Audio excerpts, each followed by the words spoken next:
ಸ್ನೇಹಿತರೆ ಎಲ್ಲರೂ ನಮಸ್ಕಾರ. ನಾನು ನಿಮ್ಮ ಮಂಜು ಅಲ್ಮರ. ನಿಮ್ಮೆಲ್ಲರೂ ಕೂಡ ನಮ್ಮ ಯೂಟ್ಯೂಬ್ ಚಾನಲ್ಗೆ ಪ್ರೀತಿಯ ಸ್ವಾಗತ. ಸ್ನೇಹಿತರೆ, ನಾನಿವತ್ತು ಏನು ಅಂತಂದರೆ, ಈಗ ಕೋಳಿ ಫಾರಮ್ ಶುರು ಮಾಡಬೇಕು ಅಂದರೆ ಬೇಸಿಕ್ ನೀಡ್ಸ್ ಏನಿರಬೇಕು, ಅದನ್ನು ಯಾವ ಥರ ಶುರು ಮಾಡಬೇಕು ಅಂತ ಹೇಳ್ಬಿಟ್ಟು ಇವತ್ತು ನಿಮಗೆ ಒಬ್ರು ಏನು ಅಂತಂದರೆ, ಈಗ ಆಲ್ರೆಡಿ ಸುಮಾರು ವರ್ಷಗಳಿಂದ ಮಾಡ್ಕೊಳ್ತಾ ಬಂದು ಅನುಭವ ಅಂತ ವ್ಯಕ್ತಿಯಿಂದ ಏನು ಮಾಡ್ತಿದ್ದೆ ಅಂದರೆ, ಇವತ್ತು ಅವರ ಅನುಭವಗಳನ್ನ ನಿಮಗೆ ತಿಳಿಸ್ಬೇಕು ಅಂತ ಇದ್ದೀನಿ. ಅವರು ಯಾವ ಥರ ಶುರು ಮಾಡಿದ್ದಾರೆ, ಏನೆಲ್ಲ ಮಿಸ್ಟೇಕ್ಸ್ಗಳು ಆಗ್ಬೋದು, ಯಾವ ಥರ ಶುರು ಮಾಡಬೇಕು ಅಂತ ಹೇಳ್ಬಿಟ್ಟು ಇವತ್ತು ಏನು ಅಂತಂದರೆ ಅವರಿಂದ ಪೂರ್ಣವಾಗಿ ಮಾಹಿತಿ ಪಡ್ಕೊಳ್ಳೋಣ ಬನ್ನಿ. ಅಣ್ಣ, ಮಂಜು ಅಣ್ಣ, ನಿಮಗೆ ಮತ್ತೊಮ್ಮೆ ನಮ್ಮ ಯೂಟ್ಯೂಬ್ ಚಾನಲ್ಗೆ ಸ್ವಾಗತ. ಸ್ನೇಹಿತರೆ, ಯಾಕೆ ನಾನು ಮತ್ತೆ ಒಂದು ಹೊಸ ವಿಡಿಯೋ ಇವ್ರ ಹತ್ರ ಮತ್ತೆ ಮಾಡೋಕ್ಕೆ ಹೋಗ್ತಾ ಇದ್ದೀನಿ ಅಂದರೆ, ಇತ್ತೀಚೆಗೆ ಫೋನ್ ಕಾಲ್ ಬಂದಿದೆ ಮಂಜಣ್ಣಂಗೆ. ಅದು ಯಾವ ಥರ ಬೇಸಿಕಲ್ಲೇ ಶುರು ಮಾಡೋ ಥರ ಯಾವ ಥರ ಏನು ಅಂತ ಹೇಳ್ಬಿಟ್ಟು ಇನ್ಫಾರ್ಮೇಷನ್ನು ನಮ್ಮ ವೀಕ್ಷಕರು ಕೇಳಿದ್ದಾರೆ. ಅದರಿಂದಾಗಿ ಅದೇ ಕಂಟೆಂಟ್ ಏನು ಅಂತಂದರೆ ಮತ್ತೆ ವೀಕ್ಷಕರಿಗೆ ಕರೆಕ್ಟಾಗಿ ಕ್ಲಾರಿಟಿಯಾಗಿ ಹೋಗಲಿ ಅಂತ ಹೇಳ್ಬಿಟ್ಟು ಈ ಮತ್ತೊಂದು ಏನು ಅಂತಂದರೆ ಕೋಳಿ ಫಾರಮ್ ಶುರು ಮಾಡೋದು ಹೇಗೆ ಅಂತ ಹೇಳ್ಬಿಟ್ಟು ಮಾಹಿತಿನ ನಮ್ಮ ಮಂಜಣ್ಣನ ಕಡೆಯಿಂದ ವೀಕ್ಷಕರಿಗೆ ತಲುಪಿಸ್ಬೇಕು ಅಂತೇಳಿ ವಿಡಿಯೋ ಮಾಡ್ತಾಯಿದ್ದೀನಿ. ಅಣ್ಣ, ನಿಮಗೆ ಮತ್ತೊಮ್ಮೆ ಸ್ವಾಗತ. ಥ್ಯಾಂಕ್ ಯು ಮಂಜು, ನೀವು ಬಂದಿದ್ದಕ್ಕೆ. ಆಯ್ತು ಅಣ್ಣ. ನಮಗೇನು ಅಂತಂದರೆ ಬೇಸಿಕಾಗಿ ಶುರು ಮಾಡೋದು ಹೆಂಗೆ, ಏನಿರಬೇಕು ಅಂತ ಹೇಳ್ಬಿಟ್ಟು ನೀವು ಪೂರ್ಣವಾಗಿ ಮಾಹಿತಿ ಕೊಡ್ಬೇಕು ನಮಗೆ. ಓಕೆ ಮಂಜು, ಆಯಿತು. ಇವಾಗ ನಾವು ಸ್ಟಾರ್ಟಿಂಗು ಕೋಳಿ ಫಾರಮ್ ಮಾಡ್ತೀವಿ ಅಂತ ಅಂದರೆ ಏನು ಮಾಡಬೇಕು ಅಂದರೆ, ನಮ್ಮ ಹತ್ರ ಒಂದು ಅರ್ಧ ಎಕರೆ 20 ಗುಂಟೆ ಜಮೀನು ಇರಬೇಕು, ಸರಿನಾ? ಖಾಲಿ ಲ್ಯಾಂಡ್ ಇರಬೇಕು. ಆ ಲ್ಯಾಂಡಲ್ಲಿ ಪೂರ್ವ ಪಶ್ಚಿಮಕ್ಕೆ ನಾವು ನಮಗೆ ಏನು ಆಯ ಬರುತ್ತೋ, ಈಗ ಅವ್ರ ಹೆಸರು ಬಲಕ್ಕೆ ಏನು ಆಯ ಬರುತ್ತೋ, 150 ಅಡಿ ಬರಲಿ, 200 ಅಡಿ ಬರಲಿ, 250 ಅಡಿ ಬರಲಿ, ಪೂರ್ವ ಪಶ್ಚಿಮಕ್ಕೆ ಶೆಡ್ ನಿರ್ಮಾಣ ಮಾಡಬೇಕು. ಗೊತ್ತಾಯ್ತಾ? ಅಂದರೆ ಉದ್ದ 250 ಅಡಿ, ಅಗಲ ಬಂದ್ಬಿಟ್ಟು ಒಂದು 23 ಅಡಿ ತಗೊಳ್ಬೇಕು. 22 ಅಡಿ 23 ಅಡಿ ತಗೊಂಡ್ಬಿಟ್ಟು ಈಗ ಹಂಚಿಂದಾದರೂ ಮಾಡ್ಬೋದು, ಇಲ್ಲಾಂದರೆ ಈ ಸಿಮೆಂಟ್ ಸೀಟ್ ಬರುತ್ತಲ್ಲ, ಆ ಸಿಮೆಂಟ್ ಸೀಟಲ್ಲಾದರೂ ಮಾಡ್ಬೋದು. ಆಮೇಲಿಂದ ಮತ್ತೆ ವಾಟ್ರು ಇರಬೇಕು. ಈಗ ಒಂದು ಸಂಪ್ ಮಾಡ್ಕೊಳ್ಬೇಕು, ಅದಕ್ಕೆ ಸಂಪ್ ಮಾಡ್ಕೊಂಡು ಆಮೇಲಿಂದ ಕೆಲಸ ಸ್ಟಾರ್ಟ್ ಮಾಡ್ತೀವಿ ನಾವು. ಶೆಡ್ ನಿರ್ಮಾಣ ಮಾಡೋಕ್ಕೆ ಸ್ಟಾರ್ಟ್ ಮಾಡಿದ್ಮೇಲೆ ನಾವು ಏನು ಮಾಡಬೇಕು ಮೊದಲನೇದು ಅಂತ ಅಂದರೆ, ಫಸ್ಟು ಇದನ್ನು ಕಲ್ಲಲ್ಲಿ ಚಪ್ಪಟಿ ಕಲ್ಲಾದರೂ ನಿಲ್ಲಿಸ್ಕೊಳ್ಬೋದು. ಇಲ್ಲ ಅಂದರೆ ನಾವು ಅಮೌಂಟ್ ನಮ್ಮ ಹತ್ರ ಸ್ವಲ್ಪ ಬಂಡವಾಳ ಐತಿ ಅಂದರೆ ಇದು ಐರನ್ ಅಂದರೆ ಕಬ್ಣದಾದ್ರೂ ಹಾಕ್ಬಿಟ್ಟು ಮಾಡ್ಬೋದು ಮಂಜು, ಸರಿನಾ? ಆ ಥರ ಮಾಡ್ಕೊಳ್ಬೋದು. ಆಮೇಲಿಂದ ಶೆಡ್ ನಿರ್ಮಾಣ ಮಾಡೋದಕ್ಕೆ ಇವಾಗ ಏನು ಮಾಡ್ತಾ ಇದ್ದಾರೆ ಅಂದರೆ, ಲೈಸೆನ್ಸ್ ತೊಗೊಳ್ಬೇಕು. ಅದಕ್ಕೆ ಏನು ಪಂಚಾಯತಿ ಕಡೆಯಿಂದ ಲೈಸೆನ್ಸ್ ತೊಗೊಳ್ಬೇಕು, ಓಕೆನಾ? ಲೈಸೆನ್ಸ್ ತೊಗೊಂಡು ಬಂದಮೇಲೆ ಕರೆಂಟು ವಿದ್ಯುತ್ ಅಳವಡಿಕೆ ಮಾಡೋದಕ್ಕೆ ಅಲ್ಲಿ NOC ತೊಗೊಳ್ಬೇಕು. NOC ಅಂದರೆ ಈ ಪಂಚಾಯತಿ ಲೈಸೆನ್ಸ್ ತೊಗೊಂಡೋಗಿ ತೋರಿಸಿದ್ರೆ NOC ಕೊಡ್ತಾರೆ. ಅದನ್ನು ಆಮೇಲಿಂದ ನಾವು ಶೆಡ್ ಕಟ್ಟಬೇಕು. ಒಂದು 6 ತಿಂಗಳಲ್ಲಿ ಕಂಪ್ಲೀಟ್ ಮಾಡ್ಕೊಳ್ಬೋದು ಶೆಡ್ ಕಟ್ಟೋದು. ಅದಾದಮೇಲೆ ಏನು ಮಾಡಬೇಕು ಅಂತ ಅಂದರೆ, ಈಗ ಹಂಚಾದ್ರೂ ಹಾಕೊಳ್ಬೋದು, ಸೀಟ್ ಆದರೂ ಹಾಕೊಳ್ಬೋದು, ಅವ್ರವ್ರ ಕೆಪಾಸಿಟಿ, ಸರಿನಾ ಸರ್? ಆಯ್ತು, ಆ ಥರ ಮಾಡ್ಕೊಳ್ಬೋದು. ಮತ್ತು ಮೊನ್ನೆ ನನಗೆ ಒಬ್ಬರು ಫೋನ್ ಮಾಡಿದರು. ಮುಂಚೆ ಮೊದಲನೇ ಒಂದು ವಿಡಿಯೋ ನೋಡಿದ್ದೀರ ನಮ್ದು, ಅಲ್ಲೇ ಇದು 2ನೇ ವಿಡಿಯೋ ಇರ್ಬೋದು. ವಿಡಿಯೋ ಎರಡನೇ ವಿಡಿಯೋ ಇದು ನಮ್ಮದು. ಅದರಲ್ಲಿ ನಾವೇನು ಹೇಳಿದ್ದೀವಿ ಅಂತ ಅಂದರೆ, ಅದನ್ನು ನೋಡಿಬಿಟ್ಟು ತುಂಬ ಜನ ಫೋನ್ ಮಾಡಿದ್ರು ನನಗೆ. ಚಿತ್ರದುರ್ಗದವ್ರು ಮಾಡಿದ್ದಾರೆ, ಹಾವೇರಿ, ಗುಲ್ಬರ್ಗ, ಗದಗಿಂದಲೂ ಫೋನ್ ಮಾಡಿದ್ದಾರೆ. ಮೊನ್ನೆ ರೀಸೆಂಟಾಗಿ ಬಳ್ಳಾರಿಯಿಂದ ಒಬ್ಬರು ಫೋನ್ ಮಾಡಿದರು.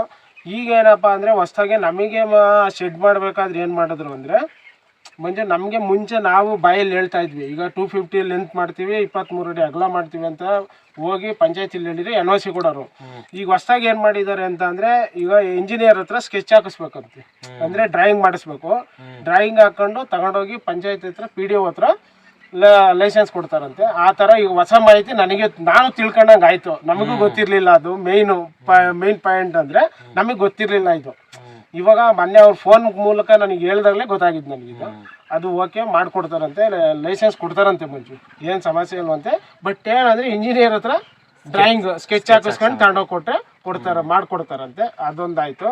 ಮತ್ತು ಇನ್ನೊಂದ್ಸಲಿ ಈಗ ವಿಡಿಯೋ ನೋಡಿದರೆ, ಆಲ್ಮೋಸ್ಟ್ ವಿಡಿಯೋ ನೋಡ್ಬಿಟ್ಟು ನನಗೆ ಫೋನ್ ಮಾಡಿದ್ರೆ ಏನು ಕೇಳಿದ್ರು ಅಂದರೆ, ಈ ನಿಪ್ಪಲ್ ಸಿಸ್ಟಮ್ ಮಾಡಿಸ್ಬೇಕಾ, ಇಲ್ಲಾಂದರೆ ಮಾಮೂಲಿ ಡ್ರಿಂಕರ್ ಸಿಸ್ಟಮ್ ಮಾಡಿಸಿದ್ರೆ ಒಳ್ಳೇದಣ್ಣ ಅಂದರು. ಈಗ ಎರಡು ಯಾವುದು ಅಂದರೆ, ನಿಪ್ಪಲ್ ಮಾಡಿದ್ರೆ ಸ್ವಲ್ಪ ಇನ್ವೆಸ್ಟ್ಮೆಂಟ್ ಜಾಸ್ತಿ ಆಗುತ್ತೆ, ಸರಿನಾ ಮಂಜು? ಅಂದರೆ ಕೆಲಸ ಕಡಿಮೆ ಇರುತ್ತೆ, ವರ್ಕ್ ಕಮ್ಮಿ ಇರುತ್ತೆ. ನಿಪ್ಪಲ್ ಸಿಸ್ಟಮ್ ಇದು ಡ್ರಿಂಕರ್ ಹಾಕಿದ್ರೆ ಏನಂದರೆ ಸಬ್ಸೆಂಟಾಗಿ ಕೋಳಿಗೂ ಅಂದರೆ ಅನುಕೂಲ, ತುಂಬ ಅನುಕೂಲ. ಅದರಲ್ಲಿ ಚೆನ್ನಾಗಿ ನೀರು ಕುಡಿತವೆ. ಈ ಬೇಸಿಗೆ ಟೈಮಲ್ಲಿ ಸಬ್ಸೆಂಟಾಗಿ ನೀರು ಕುಡಿತವೆ, ಓಕೆನಾ ಮಂಜು? ಅದರಿಂದ ಅದಕ್ಕೆ ಸ್ವಲ್ಪ ಇನ್ವೆಸ್ಟ್ಮೆಂಟ್ ಕಡಿಮೆ ಆಗುತ್ತೆ. ಇವಾಗ ಮಂಜು ಮತ್ತೆ ಇವಾಗ ಏನು ಮಾಡಬೇಕು ಅಂದರೆ, ಇಂಜಿನಿಯರ್ ಹತ್ರ ಸ್ಕೆಚ್ ಮಾಡಿಸ್ಕೊಂಡ್ಬಿಟ್ಟು ನಾವು ಶೆಡ್ಡು ನಾವು ಎಷ್ಟು ಫಿಟ್ ಮಾಡ್ತೀವಿ ಎಷ್ಟು ಅಡಿ ಮಾಡ್ತೀವಿ ಅಂತ ಹೇಳ್ಬಿಟ್ಟು ಸ್ಕೆಚ್ ಮಾಡಿಸ್ಕೊಂಡು LOC ತೊಗೊಂಡು ಬಂದರೆ ಆಮೇಲಿಂದ ನಾವು ಕೆಲಸ ಆರಂಭ ಮಾಡ್ಕೊತೀವಿ. ಬಟ್ ಏನಪ್ಪ ಅಂದರೆ ಇಂಪಾರ್ಟೆಂಟ್ ವಿಷಯ, ಊರಿಂದನ ಒಂದು ಅರ್ಧ ಕಿಲೋಮೀಟ್ರು, ಕಡಿಮೆ ಅಂದರೆ ಅರ್ಧ ಕಿಲೋಮೀಟ್ರ್ ಡಿಸ್ಟೆನ್ಸ್ ಇರಬೇಕು. ಅಂದರೆ ಊರಿಗಿಂದ ವಿಲೇಜ್ ಏನಿದೆಯೋ ವಿಲೇಜಿಂದ ಅರ್ಧ ಕಿಲೋಮೀಟ್ರ್ ಡಿಸ್ಟೆನ್ಸ್ ಇರಬೇಕು. ಯಾವುದು ನಾವು ಶೆಡ್ ಮಾಡೋ ಜಾಗನೂ ಊರಿಗೂ ಅರ್ಧ ಕಿಲೋಮೀಟ್ರ್ ದೂರ ಇರಬೇಕು. ಯಾಕೆ ಅಂದರೆ ಈಗ ಒಂದು 20 ಡೇಸ್ ಆದಮೇಲೆ ಸ್ವಲ್ಪ ಈಗ ಕೋಳಿ ಈಗ ನಮ್ಮದೇ ಆಗಲಿ, ಈಗ ಪ್ರತಿಯೊಬ್ರದ್ದು ಅಷ್ಟೇ, ಈಗ ಮನುಷ್ಯರನ್ನ ಹತ್ರನೂ ಸ್ಮೆಲ್ ಬಂದೇ ಬರುತ್ತೆ. ಈ ಕೋಳಿದು ಈ ಪಿಕ್ಕೆ ಆಗ್ತವೆ, ಆ ಸ್ಮೆಲ್ ಬಂದೇ ಬರುತ್ತೆ. ಅದರಿಂದ ಒಂದು ಅರ್ಧ ಕಿಲೋಮೀಟ್ರ್ ಡಿಸ್ಟೆನ್ಸ್ ಇರಬೇಕು. ಅದೊಂದು ಮುಖ್ಯವಾದ ಕಾರಣ ಇದರಲ್ಲಿ. ಅದರಿಂದ ಹತ್ರ ಊರ ನಿಯರ್ ಹತ್ರ ಮಾಡ್ತೀನಿ ಅಂದರೆ ಪಂಚಾಯತರು ಲೈಸೆನ್ಸ್ ಕೊಡಲ್ಲ. ಅದೊಂದು ಮೇಯ್ನ್ ಇಂಪಾರ್ಟೆಂಟು. ಊರಿಂದ ಒಂದು ಅರ್ಧ ಕಿಲೋಮೀಟ್ರ್ ದೂರ ಇದ್ದರೆ ಲೈಸೆನ್ಸ್ ಕೊಡ್ತಾರೆ. ಆಮೇಲಿಂದ ನಾವು ಕೆಲಸ ಸ್ಟಾರ್ಟ್ ಮಾಡ್ಬೋದು. ಈಗ ಹಂಚಾದ್ರೂ ಹಾಕ್ಬೋದು ಈ ಥರನ, ಇಲ್ಲಾಂದರೆ ಸಿಮೆಂಟ್ ಶೀಟ್ ಆದರೂ ಹಾಕ್ಬೋದು. ಆಮೇಲೆ ನೆಕ್ಸ್ಟ್ ಇನ್ನೇನಪ್ಪ ಅಂತ ಅಂದರೆ ಈಗ ಪೂರ್ವ ಪಶ್ಚಿಮನೇ ಮಾಡ್ಬೇಕು. ಮೇಯ್ನ್ ಇಂಪಾರ್ಟೆಂಟ್ ಅಂದರೆ ಉದ್ದ ಮಾತ್ರ ಪೂರ್ವ ಪಶ್ಚಿಮ ಇರಬೇಕು. ಅಗಲ 22 ಅಡಿ 23 ಅಡಿ ಎಷ್ಟು ಬೇಕಾದ್ರೂ ತಗೊಳ್ಬೋದು. ಅದಾದಮೇಲೆ ಮತ್ತೆ ಇನ್ನೇನಪ್ಪ ಅಂತ ಅಂದರೆ ಇವಾಗ ನಾವೇನು ಮಾಡಬೇಕಪ್ಪ ಅಂತಂದರೆ ಶೆಡ್ ನಿರ್ಮಾಣ ಮಾಡ್ತೀವಿ ಅಂದ್ಕೊಡ್ರಿ. ಶೆಡ್ ನಿರ್ಮಾಣ ಮಾಡಿದ್ಮೇಲೆ ಈಗ ನಿಯರು ನಿಮಗೆ ಹೊಸ್ದಾಗಿ ಮಾಡ್ತಾ ಇದ್ದೀರ ಅಂದ್ಕೊಡ್ರಿ, ನಿಮಗೆ ಗೊತ್ತಾಗಲ್ಲ ಹೆಂಗೆ ಮಾಡಬೇಕು ಏನು ಅಂತನ. ಈ ವಿಡಿಯೋದಲ್ಲಿ ನೋಡಿರ್ತೀರ, ನೋಡಿದ್ರು ನಿಮಗೆ ಅರ್ಥವಾಗಲ್ಲ. ಅದಕ್ಕೆ ನಿಯರ್ ಹತ್ರದಲ್ಲಿ ನಿಮ್ಗೆಲ್ಲಾದ್ರೂ ಒಂದು 5 ಕಿಲೋಮೀಟ್ರ್ ದೂರದಲ್ಲಿ ಯಾವುದಾದ್ರೂ ಫಾರಮ್ ಮಾಡಿರೋದು ಇರುತ್ತಲ್ಲ, ನಾಟಿ ಕೋಳಿ ಮೇಸೋದೇ ಆಗಲಿ ಬೈಲರ್ ಕೋಳಿ ಮೇಸೋದೇ ಆಗಲಿ, ನಿಯರ್ ಹತ್ರದಲ್ಲಿ ಯಾರಾದರೂ 5 ಕಿಲೋಮೀಟ್ರ್ 10 ಕಿಲೋಮೀಟ್ರ್ ದೂರದಲ್ಲಿ ಮಾಡಿದರೆ ಒಂದ್ಸಲಿ ಶೆಡ್ ವೀಕ್ಷಣೆ ಮಾಡ್ಕೊಂಡು ಬನ್ನಿ. ಅವಾಗ ನಿಮಗೆ ಗೊತ್ತಾಗುತ್ತೆ ಯಾವ ಥರ ಮಾಡಬೇಕು ಅಂತಲೇ. ಅದರಿಂದ ಮೇಯ್ನು ಪೂರ್ವ ಪಶ್ಚಿಮನೇ ಶೆಡ್ ಮಾಡ್ಬೇಕು ನಾವು. ಪೂರ್ವ ಪಶ್ಚಿಮ ಮಾಡಿದ್ರೆ ಮಾತ್ರನೇ ಶೆಡ್ಡಿಗೆ ಮರಿ ಬಿಡೋದು, ಕೋಳಿ ಕಂಪ್ನಿಯವ್ರಿಗೆ ಮರಿ ಕೊಡೋದು. ಇಲ್ಲಾಂದರೆ ಡೈರೆಕ್ಟಾಗಿ ಸೂರ್ಯನ ಬೆಳಕು ಬೀಳೋದ್ರಿಂದ ಮರಿ ಕೊಡೋಲ್ಲ ಯಾವುದೇ ಕಾರಣಕ್ಕೂ. ಮತ್ತು ಗಾಳಿ ಬಂದ್ರೂ ಈ ಕಡೆ ಉತ್ತರ ದಕ್ಷಿಣ ಗಾಳಿ ಕಮ್ಮಿ ಬೀಸೋದು, ಪೂರ್ವ ಪಶ್ಚಿಮನೇ ಗಾಳಿ ಜಾಸ್ತಿ ಬೀಸೋದ್ರಿಂದ ಪೂರ್ವ ಪಶ್ಚಿಮನೇ ಇರಬೇಕು. ಗೋಡೆ ಇರುತ್ತೆ, ಅವಾಗ ಗಾಳಿ ತಡೆಯುತ್ತೆ. ಅದರಿಂದ ಪೂರ್ವ ಪಶ್ಚಿಮನೇ ಶೆಡ್ ನಿರ್ಮಾಣ ಮಾಡಬೇಕು. ಓಕೆ ಅಣ್ಣ, ಈಗ ನೆಕ್ಸ್ಟ್ ಏನು ಅಂತಂದರೆ ಈಗ ನಾವು ಕೋಳಿ ಬೇಕಲ್ವಾ, ಕಂಪ್ನಿಗಳು ಹೆಂಗೆ ಸಿಗ್ತವೆ? ಕಂಪ್ನಿಗಳು ಈಗ ನೋಡ್ರಿ, ನೀವು ಅಕಸ್ಮಾತ್ ನನಗೆ ಮೊನ್ನೆ ತುಂಬಾ ಜನ ಫೋನ್ ಮಾಡಿದ್ದಾರೆ. ಮಾಡಿದ್ರೆ ಏನಂದ್ರೆ ಈಗ ನಾನು ಒಬ್ಬನೇ ಮಾಡ್ತೀನಿ ಅಂತ ಅಂದ್ರೆ ಸ್ವಲ್ಪ ಕಷ್ಟನೇನ. ನಿಯರ್ ಒಂದು 10 ಕಿಲೋಮೀಟರ್ ಸರೌಂಡಿಂಗ್ ಅಲ್ಲಿ ಯಾವ್ದಾದ್ರು ಒಂದು ಫಾರಮ್ ಇದ್ರೆ ಅವ್ರು ಯಾವ ಕಂಪ್ನಿನ ಮೇಯಿಸ್ತಾ ಇರ್ತಾರೋ ಅವ್ರು ಅದಕ್ಕೆ ನೀವು ಅಟ್ಯಾಚ್ ಆಗ್ಬೇಕಾಗುತ್ತೆ. ಇಲ್ಲ ಏನಾಗುತ್ತೆ ಅಂದರೆ ನಿಮ್ಮ ಒಬ್ರಿಗೋಸ್ಕರನೇ ಈಗ ನಿಮ್ಮದು ಈಗ ಶಿರಾದಿಂದ ನಮ್ಮದು ಒಂದು 25 ಕಿಲೋಮೀಟ್ರ್ ದೂರದಲ್ಲಿದೆ ಇವಾಗ ನಮ್ಮ ಫಾರಮ್ಗೋಸ್ಕರ ಒಂದು ಫಾರಮ್ಗೆ ಯಾವುದೇ ಕಾರಣಕ್ಕೂ ಮರಿ ಕೊಡೋದಿಲ್ಲ, ಯಾವ ಕಂಪ್ನಿನೂ ಕೊಡೋದಿಲ್ಲ. ಈಗ ನಿಯರ್ ಇಲ್ಲೇ ಹತ್ರದಲ್ಲಿ ಯಾವುದಾದ್ರೂ ಒಂದು ಫಾರಮ್ 2 ಫಾರಮ್ ಇದ್ದರೆ ಎರಡಕ್ಕೂ ಒಂದೇ ಸಲ ಮರಿ ಕೊಡ್ತಾರೆ. ಈಗ ಅವ್ರಿಗೂ ಟ್ರಾನ್ಸ್ಪೋರ್ಟ್ ಚಾರ್ಜು ಪ್ರತಿಯೊಂದು ಸೇವ್ ಆಗಬೇಕು. ಈಗ ಸೂಪರ್ವೈಸರು ಬಂದು ಹೋಗ್ತಾರೆ, ಎಲ್ಲದಕ್ಕೂ ಅವ್ರಿಗೆ ಸೇವ್ ಆಗೋದ್ರಿಂದ ನಿಯರಲ್ಲಿ ಯಾವ ಶೆಡ್ ಇರುತ್ತೆ ಅದನ್ನ ನೋಡ್ಕೊಂಡ್ಬಿಟ್ಟು ಅದೇ ಕಂಪ್ನಿಗೆ ಅಟ್ಯಾಚ್ ಮಾಡಬೇಕು. ಅಂದರೆ ಕಂಪ್ನಿಯವರಿಂದ ಏನು ಮೋಸ ಯಾವುದೂ ತೊಂದರೆ ಇಲ್ಲ. ಅದೇನು ಗೊತ್ತಾ, ನಾವು ಕೋಳಿನ ಪ್ರತಿಯೊಂದು ಮರಿ ಕೊಡ್ತಾರೆ, ಮೆಡಿಸಿನ್ ಕೊಡ್ತಾರೆ, ಫೀಡು ಅವರೇ ಕೊಡ್ತಾರೆ. ನಾವು ಮೇಯಿಸ್ಬಿಟ್ಟು ಕೊಡೋದು 40 ಡೇಸ್ ಮೇಯಿಸ್ಕೊಡ್ತೀವಿ. 40 ಡೇಸ್ ಆದಮೇಲೆ ಲಿಫ್ಟ್ ಎತ್ಕೊಂಡು ಹೋಗ್ತಾರೆ. ಎತ್ಕೊಂಡು ಹೋಗಿ ಒಂದು ವೀಕಲ್ಲಿ ನಮ್ಗೆ ಅಮೌಂಟ ಡೈರೆಕ್ಟಾಗಿ ಅಕೌಂಟಿಗೆ ಕ್ರೆಡಿಟ್ ಮಾಡ್ತಾರೆ ಅವರು. ಅದರಿಂದ ಆ ಕಂಪ್ನಿ ಕಡೆಯಿಂದ ಯಾವುದೇ ತೊಂದರೆ ಆಗೋದಿಲ್ಲ. ಮೆಡಿಷನ್ ಅವರೇ ಕೊಡ್ತಾರೆ, ಎಲ್ಲ ಅವರೇ ಕೊಡ್ತಾರೆ. ನಮ್ದೇನಪ್ಪ ಅಂತಂದರೆ ಶೆಡ್ ನಿರ್ಮಾಣ ಮಾಡೋದು ನಮ್ಮದೊಂದು. ಅದಕ್ಕೆ ಏನೇನು ಅವಶ್ಯಕತೆ ಕೋಳಿಗೆ ಅಂದರೆ ಅದನ್ನು ನೀರಿಂದ ಅವಶ್ಯಕತೆ ಇದೆಯಲ್ಲ ಅದನ್ನು ನಾವೇ ಮಾಡಬೇಕು. ಮತ್ತು ಸಂಪ್ ನಾವೇ ಮಾಡ್ಕೊಳ್ಬೇಕು. ಈ ಬೋರ್ ಇದ್ರಣ್ಣ, ನಿಮ್ದು ಬೋರ್ವೆಲ್ ಇದೆ. ಬೋರ್ವೆಲ್ ಅಂದರೆ ಒಂದೇ ವಾಟ್ರ್ ಬಿಟ್ಟರೆ ಅನುಕೂಲ ಕೋಳಿಗೆ. ಈಗ ನಾವು ಒಂದೇ ವಾಟ್ರ್ ಬಿಡಬೇಕು. ಸ್ಟಾರ್ಟಿಂಗ್ ನಾವು ಮರಿಗೆ ಯಾವ ವಾಟ್ರ್ ಕೊಟ್ಟಿರ್ತೀವೋ ಅದೇ ಬೋರ್ವೆಲ್ ನೀರು ಕೊಟ್ಟರೆ ಅನುಕೂಲ, ತುಂಬ ಅನುಕೂಲ. ಈಗ ಬೇರೆ ನೀರು ಕೊಟ್ಬಿಟ್ರೆ ಏನಾಗುತ್ತೆ ಅಂದರೆ ಈಗ ನಮಗೆ ಒಂದಿನ ಈ ನೀರು ಕುಡಿದ್ಬಿಟ್ಟು ಇನ್ನೊಂದು ಊರಲ್ಲಿ ಬೇರೆ ನೀರು ಕುಡಿದ್ರೆ ನಮ್ಗೆ ಯಾವ ಥರ ನೆಗಡೆ ಕೆಮ್ಮು ಆಗುತ್ತೋ ಅದೇ ಥರ ಕೋಳಿಗೂ ಬರುತ್ತೆ. ಈಗ ಒಂದು ಬ್ಯಾಚ್ ಕೋಳಿ ಬಂದಿದ್ರೆ ಸೇಮ್ ನೀರೇ ಒಂದೇ ಬೋರ್ವೆಲ್ ನೀರು ಕೊಟ್ರೆ ಒಳ್ಳೇದು. ತುಂಬಾ ಈಗ ಪಾಪ ಈಗ ಮಾಡೋರಿಗೆ ಬೋರ್ವೆಲ್ ಇರಲ್ಲ, ಅವಾಗ ಬೋರ್ವೆಲ್ ಇರಲ್ಲ. ಅವ್ರಿಗೆ ಏನ್ ಮಾಡ್ಬೇಕು ಅಂದ್ರೆ ಸಂಪ್ ಇದರಿಂದ ಹೊಡಿತಾರೆ, ವಾಟರ್ ಟ್ಯಾಂಕರ್ ಇಂದ ಹೊಡಿತಾರೆ. ಬಟ್ ಇದೊಂದು ವಿಷಯ ಮಾಹಿತಿ ಚೆನ್ನಾಗಿರ್ಬೇಕು. ಬೋರ್ವೆಲ್ ಇಲ್ಲ ಅಂದ್ರೆ ಕಂಪ್ನಿಯವ್ರು ನೀರು ಮರಿ ಕೊಡಲ್ಲ. ಅವರು ಬೋರ್ವೆಲ್ ಇಲ್ಲ ಅಂತ ಅಂದ್ರೆ ಕಂಪ್ನಿಯವರು ಮರಿನೇ ಕೊಡಲ್ಲ. ನೀರು ಈಗ ನಾವು ಬೇರೆ ಟ್ಯಾಂಕರ್ ಇಂದ ಹೊಡಿಸ್ತೀವಿ ಅನ್ಕೊಂಡ್ರಿ, ಒಂದಿನ ಒಂದ್ ಟ್ಯಾಂಕರ್ ಒಂದ್ ಬೋರ್ವೆಲ್ ತುಂಬ್ಕೊಂಡ್ಬರ್ತಾರೆ, ಇನ್ನೊಂದ್ ದಿನ ಇನ್ನೊಂದ್ ಬೋರ್ವೆಲ್ ತರ್ತಾರೆ. ಅದರಿಂದ ಮರಿ ಕಂಪ್ನಿಯವ್ರಿಗೆ ಹೇಳಂಗಿಲ್ಲ. ಬೋರ್ವೆಲ್ ಇದೆ, ಈಗ ಅಕ್ಕಪಕ್ಕ ಯಾವ್ದಾದ್ರು ನಿಯರ್ ಇರುತ್ತಾ ಅದನ್ನೇ ತೋರಿಸ್ಬಿಡಿ. ಆ ಥರ ಇದೊಂದು ಮಾಹಿತಿ ಚೆನ್ನಾಗಿರ್ಬೇಕು. ಟ್ಯಾಂಕರ್ ಇಂದ ಓಡಿಸಿದ್ರೆ ಮರಿನ ಕೊಡಲ್ಲ, ಯಾಕೆ ಅಂದ್ರೆ ನೀರು ಬೇರೆ ಬೇರೆ ಆಗುತ್ತೆ ಅಂತ ಹೇಳ್ಬಿಟ್ಟು ಅವ್ರಿಗೆ ವೇರಿಯೇಷನ್ ಆಗುತ್ತೆ, ಕೋಳಿ ಡೆವಲಪ್ ಆಗಲ್ಲ ಅಂತ ಹೇಳ್ಬಿಟ್ಟು ಮರಿ ಕೊಡೋದಿಲ್ಲ ಅವರು. ಅದರಿಂದ ಈಗ ಅಕ್ಕ ನಿಯರಲ್ಲಿ ನಿಮ್ಗೆ ಬೋರ್ ಯಾವ್ದಾದ್ರು ಇದ್ದೇ ಇರುತ್ತೆ, ನೀವು ಶೆಡ್ ಮಾಡತ್ತಾಗ ನಿಯರ್ ಯಾವ್ದಾದ್ರು ಇದ್ದೇ ಇರುತ್ತೆ, ಅದನ್ನೇ ತೋರಿಸಿ ಏನು ತೊಂದರೆ ಇಲ್ಲ, ಏನು ಅದಕ್ಕೆಲ್ಲ ಏನು ಸಮಸ್ಯೆ ಮಾಡಲ್ಲ. ಅದೊಂದು ಮೇನ್ ಪಾಯಿಂಟ್. ಏನೂ ಆಗಲ್ಲ, ಬೆಳೆಸ್ಬೋದು. ಈಗ ಟ್ಯಾಂಕರಲ್ಲೇ ನೀರು ಬಿಡಿಸಿ ಬೆಳೆಸ್ಬೋದು ಮಂಜು. ಬಟ್ ಏನಂದರೆ ಸ್ವಲ್ಪ ಮೆಡಿಸಿನ್ ಕೊಡ್ತಾರೆ, ವಾಟ್ರು ಸ್ವಲ್ಪ ಹಾರ್ಡ್ನೆಸ್ ಇರುತ್ತೆ ನಮ್ಮ ವಾಟ್ರು, ಅದು ಸ್ಮೂತ್ನೆಸ್ ಆಗೋದಕ್ಕೆ ಮೆಡಿಸಿನ್ ಕೊಡ್ತಾರೆ. ನಮಗೆ ಗೊತ್ತಾಗುತ್ತೆ ನೀರು ಯಾವ ಥರ ಇರುತ್ತೆ ಅಂತ, ಅದನ್ನ ನೋಡ್ಕೊಂಡು ಮೆಡಿಸಿನ್ ಹಾಕಿದ್ರೆ ಯೂಕಲ್ ಆಗುತ್ತೆ, ಏನು ಸಮಸ್ಯೆ ಆಗಲ್ಲ, ಬೆಳಿಬೋದು. ಓಕೆ ಅಣ್ಣ, ನೀವು ಸ್ಟಾರ್ಟಿಂಗ್ ಮಾಡ್ಬೇಕಾದ್ರೆ ನೀವು ಮಿಸ್ಟೇಕ್ ಮಾಡಿದ್ದೀರಾ? ನಾವು ಸ್ಟಾರ್ಟಿಂಗ್ ಮಾಡ್ಬೇಕಾದ್ರೆ ಏನು ಮಿಸ್ಟೇಕ್ ಆಯಿತು ಅಂತಂದರೆ ನಮಗೆ ಗೊತ್ತಾಗ್ತಿರ್ಲಿಲ್ವಲ್ಲ. ಈಗಪ್ಪ ಈಗ ಏರಿಳಿತ ಇದ್ದೇ ಇರುತ್ತೆ, ಯಾವುದೇ ಈಗ ಬಿಸ್ನೆಸ್ ಮಾಡಲಿ ವ್ಯವಸಾಯ ಮಾಡಲಿ, ನಾವು ವ್ಯವಸಾಯನೂ ಮಾಡ್ತೀವಿ. ವ್ಯವಸಾಯದಲ್ಲಿ ಈಗ ಒಂದ್ಸಲಿ ನಾವು ಬೆಳೆ ಇಟ್ಟಿದ ತಕ್ಷಣ ಒಂದು ಬೆಳೆ ಬರೋದೇ ಇಲ್ಲ ನಮಗೆ, ಈಗ ನಮಗೆ ಗೈಸಿರೋ ಕೂಲಿನೂ ಬರೋದಿಲ್ಲ ನಮಗೆ, ಅಲ್ವೇನಪ್ಪ? ಅದೇ ಥರ ಇದರಲ್ಲೂ ಕೋಳಿ ಫಾರಮಲ್ಲೂ ಒಂದು ಬ್ಯಾಚ್ ಹೋಗುತ್ತೆ, ಒಂದು ಬ್ಯಾಚ್ ಬರುತ್ತೆ, ಏನು ಸಮಸ್ಯೆ ಇಲ್ಲ. ಒಂದ್ಸಲಿ ಇನ್ವೆಸ್ಟ್ಮೆಂಟ್ ಮಾಡಿದ್ರೆ ನಮ್ಮ ಫಾರಮ್ ನಮ್ಮದು ನಾವೇನು ಇನ್ವೆಸ್ಟ್ ಮಾಡಿರ್ತೀವೋ ನಮ್ಮ ಹತ್ರನೇ ಇರುತ್ತೆ ಅದು. ಇದರಲ್ಲಿ ಏನೋ ಅವ್ರು ತಗೊಂಡು ಬಂದು ಕೊಡ್ತಾರೆ ಮತ್ತೆ ಎತ್ಕೊಂಡು ಹೋಗ್ತಾರೆ, ಅಷ್ಟು ಬಿಟ್ಟರೆ ನಾವೇನು ಇನ್ವೆಸ್ಟ್ ಮಾಡಿರ್ತೀವೋ ಅದು ಇಲ್ಲೇ ಇರುತ್ತೆ, ಅದು ಯಾವತ್ತಿದ್ರೂ ಅದು ನಮ್ಮದೇನು. ಅದರಿಂದ ಒನ್ ಟೈಮ್ ಇನ್ವೆಸ್ಟ್ಮೆಂಟ್ ಮಾಡಿದ್ರೆ ಅದು ಯಾವುದೇ ಕಾರಣಕ್ಕೂ ಏನೂ ಆಗೋದಿಲ್ಲ. ಅದರಿಂದ ಚೆನ್ನಾಗಿ ಮಾಡಿದ್ರೆ ಶೆಡ್ ಒಳ್ಳೆ ಕ್ವಾಲಿಟಿಯಲ್ಲೇ ನಿರ್ಮಾಣ ಮಾಡಿದ್ರೆ ಒಳ್ಳೇದು. ಫಸ್ಟ್ ಟೈಮ್ ಚೆನ್ನಾಗಿ ಮಾಡಿದ್ವಿ ಅಂದ್ರೆ ಮತ್ತೆ ಈಗ 10 ವರ್ಷ ಆದ್ಮೇಲೆ ನಮಗೆ ರೀವರ್ಕ್ ಇರಲ್ಲ.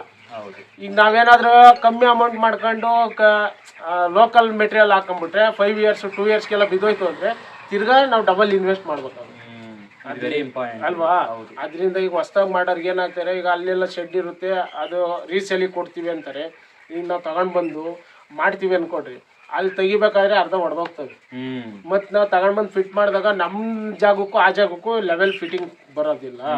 ಅದರಿಂದ ಆದಷ್ಟು ನೋಡ್ಕೊಂಡು ಒಳ್ಳೆ ಐಟಮ್ ಹಾಕೊಂಡು ಕೆಲಸ ಮಾಡಬೇಕು. ಅದರಿಂದ ಚೆನ್ನಾಗೇ ಇನ್ಕಮ್ ಇರುತ್ತೆ. ಅಂದರೆ ಇನ್ಕಮ್ ಏನೋ ಇದೆ ಮಂಜು, ಬೆಳಿಗ್ಗೆ 2 hours ಇರುತ್ತೆ, ಈವ್ನಿಂಗ್ 2 hours ಅಷ್ಟೇ ಕೆಲಸ, ಇನ್ನೇನು ಕೆಲಸ ಇರೋಲ್ಲ. ಅದರಿಂದ ಆರಾಮಾಗಿ ಹೊಸದಾಗೆ ಮಾಡೋಂಥ ಯುವಕರು ಪ್ರತಿಯೊಬ್ಬರು ಮಾಡಲೇಬೋದು. ಈಗ ಬೇರೆ ಕಡೆ ಕಂಪ್ನಿಗೆ ಹೋಗಿ 15,000 20,000 ಕೆಲಸ ಮಾಡೋ ಬದಲು ಆರಾಮಾಗಿ ಇಲ್ಲೇನ ಅವ್ರ ಹೊಲದಲ್ಲೇ ದುಡಿಬೋದು. ನಾವು ಒನ್ ಟೈಮ್ ಇನ್ವೆಸ್ಟ್ಮೆಂಟ್ ಏನು ಮಾಡಬೇಕು ಅಂದರೆ ಮಂಜು, ಈಗ ಶೆಡ್ ನಿರ್ಮಾಣ ಮಾಡ್ತೀವಿ ನಾವು, ಶೆಡ್ ರೆಡಿ ಮಾಡ್ಕೊಳ್ಬೇಕು. ಮತ್ತು ಅದಾದಮೇಲೆ ಏನು ಮಾಡಬೇಕು ಅಂದರೆ ಮರಿಗೆ ಅವಶ್ಯಕತೆ ಏನಿದಾವೋ ಈ ಸಣ್ಣ ಫೀಲ್ಡರು, ಅಂದರೆ ಇದು ಮರಿಗೆ ಹಾಕೋದು ಫೀಲ್ಡರ್, ಇದು ಅಂದರೆ ಫೀಡ್ ಹಾಕೋದು, ಇದು ಫುಡ್ ಹಾಕೋಕ್ಕೆ. ಆಮೇಲಿಂದ ಇದು ನೀರಿಡೋದು, ಇದಕ್ಕೆ ಡ್ರಿಂಕರ್ ಅಂತ ಹೇಳ್ತಾರೆ. ಅದು ನಿಪ್ಪಲ್ ಸಿಸ್ಟಮ್ ಮಾಡಿಸಿದ್ದೀವಿ ನಾವು. ಈ ಡ್ರಿಂಕರ್ ಮಾಡಿಸಿದ್ರೆ ಸ್ವಲ್ಪ ಅಮೌಂಟ್ ಕಮ್ಮಿ ಆಗುತ್ತೆ. ಹೊಸದಾಗಿ ಮಾಡೋ ಅಂಥ ಯುವಕರಾಗಲಿ ಯಾರೇ ಆಗಲಿ, ಅದು ನಿಪ್ಪಲ್ ಅಂತಾರೆ. ಅದು ಅದರಲ್ಲಿ ಆಟೋಮೆಟಿಕ್ ನೀರು ಬರ್ತಾ ಇರುತ್ತೆ, ಸ್ವಲ್ಪ ವರ್ಕ್ ಕಡಿಮೆ ಇರುತ್ತೆ. ಅದರಿಂದನ ಅದನ್ನಾದರೂ ಮಾಡಿಸ್ಬೋದು. ಇಲ್ಲ ಅಂತ ಅಂದ್ರೆ ಈ ಡ್ರಿಂಕರ್ ಮಾಡಿಸ್ತೀವಿ ಅಂತ ಅಂದ್ರೆ ಇದು ಬಜೆಟ್ ಸ್ವಲ್ಪ ಕಡಿಮೆ ಆಗುತ್ತೆ. ಈ ಬಜೆಟ್ ಕಡಿಮೆ, ಇದು ಸ್ವಲ್ಪ ಅಮೌಂಟ್ ಕಡಿಮೆ ಆಗುತ್ತೆ, ಸ್ವಲ್ಪ ವರ್ಕ್ ಇರುತ್ತೆ. ಏನು ವರ್ಕ್ ಅಂತ ಅಂದ್ರೆ ಡೈಲಿ ಇದ್ರಾಗೆ ನೀರು ಇದರಲ್ಲಿ ಇರುತ್ತಲ್ಲ, ಗಲೀಜು ಬೀಳ್ತಾ ಇರುತ್ತಲ್ಲ, ಅದನ್ನ ಕ್ಲೀನ್ ಮಾಡ್ಕೊಳ್ಬೇಕು. ಅದಾದ್ರೆ ನಿಪ್ಪಲ್ ಆದ್ರೆ ಒಂದು ವಾರಕ್ಕೆ ಒಂದ್ಸಲಿ ಕ್ಲೀನ್ ಮಾಡಿದ್ರೆ ಏನು ಸಮಸ್ಯೆ ಇಲ್ಲ, ಅದ್ರಲ್ಲಿ ಗಲೀಜು ಹೋಗೋದಿಲ್ಲ. ಅದರಿಂದ ಇದು ಸ್ವಲ್ಪ ಇನ್ವೆಸ್ಟ್ಮೆಂಟ್ ಕಡಿಮೆ ಆಗುತ್ತೆ, ಅದು ಸ್ವಲ್ಪ ಕಾಸ್ಟ್ಲಿ ಆಗುತ್ತೆ. ಅದರಿಂದ ಒಂದ್ಸಲಿ ಇನ್ವೆಸ್ಟ್ಮೆಂಟ್ ಮಾಡಿದ್ರೆ ಏನು ಪ್ರಾಬ್ಲಮ್ ಆಗೋದಿಲ್ಲ. ಈಗ ನಾವು ಮಾಡಿ ಶಾಲೆ ಒಂದು 7 ವರ್ಷ ಆಗಿದ್ದಾವೆ, ಏನು ಪ್ರಾಬ್ಲಮ್ ಇಲ್ಲ ನಮ್ದು. ಈಗ ಅದೇ ಪ್ರೆಸೆಂಟ್ ಇದ್ದಾವೆ, ಅದ್ರಲ್ಲಿ ಸಣ್ಣ ಪುಟ್ಟ ವರ್ಕ್ ಬಂದೇ ಬರುತ್ತೆ. ಯಾವ್ದಾದ್ರು ಒಂದು ಪೈಪ್ ಕಟ್ಟಾದ್ರೆ ಜಾಯಿಂಟ್ ಮಾಡ್ಕೊಳೋದು ಅದೆಲ್ಲ ಮಾಮೂಲಿ ಆಟೋಮೆಟಿಕ್ ಗೊತ್ತೇ ಇರುತ್ತೆ, ಎಲ್ಲರಿಗೂ ಪ್ರತಿಯೊಬ್ಬರಿಗೂ ಗೊತ್ತಾಗುತ್ತೆ. ಅದರಿಂದ ಮಾಡಿಸೋದಿರಲಿ, ಒಂದೇ ಸಲ ಇನ್ವೆಸ್ಟ್ ಮಾಡೋರು ಚೆನ್ನಾಗಿರೋ ಐಟಮ್ ಬಂಡವಾಳ ಹಾಕ್ರಿ ಅಂತ ಹೇಳೋದು. ಅದರಿಂದ ನಿಮಗೆ ಕಮ್ಮಿ ಆದರೆ ಒಂದು 8-10 ವರ್ಷ ಲೈಫ್ ಕೊಟ್ಟರೆ ನಿಮ್ಗೆ ಏನು ಸಮಸ್ಯೆ ಆಗಲ್ಲ. ನಿಮ್ಗೆ 10 ವರ್ಷಕ್ಕೆ ಅದು ಡಬಲ್ ತ್ರಿಬಲ್ ದುಡ್ಡು ದುಡ್ಕೊಂಡಿರ್ತೀರ ನೀವು. ಅದರಿಂದ ಮಾಡಿ.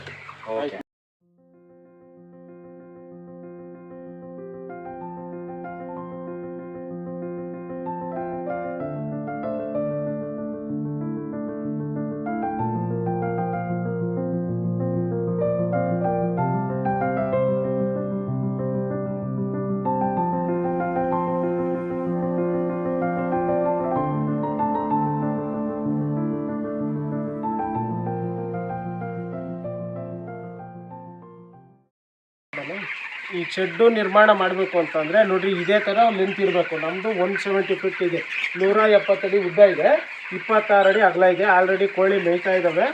ನಾವು ಹೋದ ವಿಡಿಯೋದಲ್ಲೂ ಇದು 2ನೇ ವಿಡಿಯೋ ಮಾಡ್ತಾ ಇದ್ದಾರೆ ನಮ್ಮ ಮಂಜು ಆಲದ ಮರದವರು. ನೋಡಿ ಎಲ್ಲರೂ ನೋಡಿರಿ, ಒಳ್ಳೆ ಮಾಹಿತಿ ಕೊಟ್ಟಿದ್ದಾರೆ. ಈಗ 2ನೇ ವಿಡಿಯೋ ಇದು ನಮ್ಮದು. ಈಗ ಆಲ್ರೆಡಿ ಮೇಯ್ತಾ ಇದ್ದಾವೆ, ಮತ್ತೆ ಕೋಳಿ ಬಂದಿದ್ದಾವೆ. ಹೋದ ಸಲ ವಿಡಿಯೋ ಮಾಡಿದರು ಇದೇ ಥರ ಬಂದಿದ್ದರು, ಹೋದ ಸಲಿನೂ ಸೇಮ್ ಡೇಸಲ್ಲೇ ಬಂದಿದ್ದರು. ಇವತ್ತು ಬಂದು ವಿಡಿಯೋ ಮಾಡ್ತಾ ಇದ್ದಾರೆ. ಮರಿ ಇವಾಗಲೂ ಪ್ರೆಸೆಂಟ್ ಮೇಯ್ತಾ ಇದ್ದಾವೆ ನಮ್ಮ ಫಾರಮಲ್ಲಿ. ಅದರಿಂದ ನೋಡಿರಿ, ಈ ಥರ ಉದ್ದ 170 ಅಡಿ ಇದೆ, 26 ಅಡಿ ಅಗಲ ಇದೆ. ನಮ್ಮದು ಬಂದ್ಬಿಟ್ಟು ಆಂಗಲ್ ಹಾಕ್ಸಿ ನಾವು ಹಂಚು ಹಾಕಿದ್ದೀವಿ. ಹಂಚಾದರೂ ಹಾಕ್ಬೋದು, ಸೀಟಾದರೂ ಹಾಕ್ಬೋದು. ನೋಡಿರಿ, ಅದರಿಂದ ಅಕ್ಕಪಕ್ಕ ನಿಯರ್ 5 ಕಿಲೋಮೀಟ್ರ್ ದೂರದಲ್ಲಿ ಯಾವುದಿದೆಯೋ ಅದನ್ನು ನೋಡ್ಕೊಂಬಿಟ್ಟು ನೀವು ನಿಮ್ಗೆ ಯಾವ ಥರ ಅನುಕೂಲ ಇದೆ ಆ ಥರ ಮಾಡಿಕೊಡ್ರಿ. ನೀವು ಏನು ಸಮಸ್ಯೆ ಆಗೋದು, ಹತ್ರ ನೆಟ್ವರ್ಕು ಸಂಪರ್ಕ ಮಾಡೋದು ತುಂಬ ಒಳ್ಳೆಯದು. ಹತ್ತಿರ ಇರೋದ್ರಿಂದ ದೂರ. ಈಗ ನಮ್ಮದು ಬಂದ್ಬಿಟ್ಟು ಶಿರಾ ತಾಲೂಕು ಚಿನ್ನನಹಳ್ಳಿ ಅಂತ ಹೇಳ್ಬಿಟ್ಟು, ನೀವು ಇಲ್ಲಿ ಹತ್ರದಲ್ಲಿ ಮಾಡ್ತೀವಿ ಅಂದರೆ ಬಂದ್ಬೇಕಾದ್ರೆ ನೋಡ್ಕೊಂಡು ಹೋಗ್ಬೋದು. ಈಗ ದೂರ ದುರ್ಗದ ಸೈಡ್, ಚಿತ್ರದುರ್ಗ ಆ ಕಡೆ ಎಲ್ಲಾದರೂ ಮಾಡ್ತೀವಿ ಅಂತ ಅಂದರೆ ಅಲ್ಲಿ ಹತ್ರದಲ್ಲಿ ಯಾವುದಾದ್ರೂ 10 ಕಿಲೋಮೀಟ್ರ್ ಡಿಸ್ಟೆನ್ಸಲ್ಲಿದ್ದರೆ ಹೋಗೊಂದ್ಸಲಿ ನೀವು ವೀಕ್ಷಣೆ ಮಾಡಿದ್ರೆ ನಿಮಗೆ ಗೊತ್ತಾಗುತ್ತೆ ಯಾವ ಥರ ಮಾಡಬೇಕು ಅಂತ. ನೋಡ್ಬಿಟ್ಟು ಮಾಡ್ಕೊಳ್ಳಿ ಅಷ್ಟೇ ಸ್ನೇಹಿತರೆ ನಾವು ಹೇಳೋದು ಇದರಲ್ಲಿ. ಇವಾಗ ಸ್ನೇಹಿತರೆ ನಾವು ಹೇಳಿದ್ವಲ್ಲ, ಡ್ರಿಂಕರ್ ಅಂದರೆ ಅದಕ್ಕೆ ಪೈಪ್ಲೈನ್ ಮುಖಾಂತರ ಡ್ರಿಂಕರಿಗೆ ಬರುತ್ತೆ. ಇದು ಬಂದ್ಬಿಟ್ಟು ನಿಪ್ಪಲ್ ನಾವು ಮಾಡಿಸಿರೋದು.